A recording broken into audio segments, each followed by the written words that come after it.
সকাল সকাল রান্নাঘরে চলে এসেছি। কড়াইতে তেল বসিয়ে দিয়েছি আর এখানে পটল ভাজা বানিয়ে নিয়েছি। পটল ভাজা করে নেব।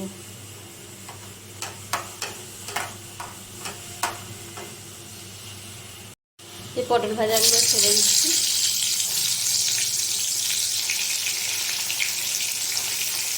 এই পটলগুলো আমার ভাজা হয়ে গেছে, এবার পটলগুলো তুলে নেব।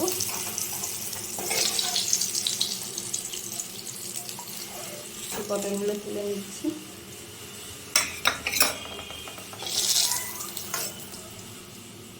ওই তেলেই ফুলকপিটা করার জন্য ফুলকপিটা প্রথমে ভেজে নিচ্ছি। ফুলকপিটা আমি একটু নুন আর হলুদ দিয়ে ভেজে নিলাম। এখন শীতের ফুলকপি না গরমের ফুলকপি হয়তো একটু গন্ধ হতে পারে, কিন্তু টাটকা ছিল ফুলকপিটা, এখনকারই চাষ করা ফুলকপি। নুন হলুদ দিয়ে ভেজে নিলাম। এবার আমি এই ফুলকপিটা তুলে নেব। ফুলকপিগুলো ভাজা হয়ে গেছে।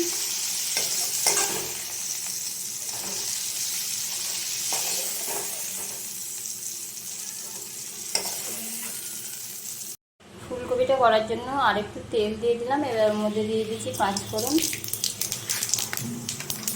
একটু আদা দেবো গ্রেট করে। ফুলকপির মধ্যে আমি সমস্ত রকম মশলা দিয়ে দিয়েছিলাম। একটু আদা গ্রেট করে দিয়েছি, জিরে গুঁড়ো, ধনে গুঁড়ো, হলুদ গুঁড়ো আর একটু টমেটো সস দিয়ে দিয়েছি। এবার ফুলকপিগুলো ওই এর মধ্যেই ছেড়ে দিচ্ছি। যেহেতু গরমের ফুলকপি কেমন সিদ্ধ হবে বুঝতে পারছি না, সেই জন্য ফুলকপিটা আগে দিয়ে দিই। এবার এটা আস্তে আস্তে হতে থাক, আমি পুজোর বাসনটা মেজে নেব। এই যে আমি এখানে এখন পুজোর বাসনগুলো মাজতে চলে এসেছি। পুজোর বাসনগুলো মেজে নেব।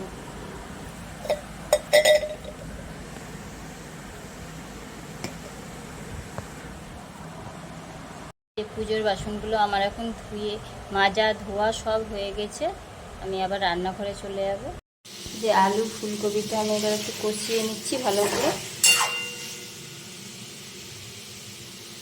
এবার জল দিয়ে দেবো। আলু ফুলকপিটা আমার এই যে দেখুন কষানো হয়ে গেছে। ফুলকপি আলু দিয়ে তেল ছেড়ে দিয়েছে। এবার আমি এর মধ্যে জল দিয়ে দেবো। এই যে আমার ফুলকপি আলুর তরকারিটা হয়ে গেছে। আমি একটু গরম মশলা দিয়ে দিচ্ছি।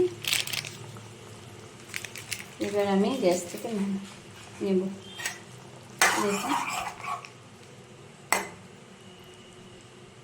ফুটে গেছে। আমি এবার এগুলোকে এটা নামিয়ে নেব। নামিয়ে নিয়ে কড়াইটা ধুয়ে বসিয়ে ডালটা ছুঁকে নেব। ডাল ছোকার জন্য কড়াই ধুয়ে বসিয়ে দিয়েছি। এবার কড়াইয়ে সর্ষে তেল দিচ্ছি, গরম হয়ে গেছে। এবার গোটা জিরে ফোড়ন দিচ্ছি আর দিচ্ছি একটু জিরে গুঁড়ো। এবার ডালটা ছেপে দেব।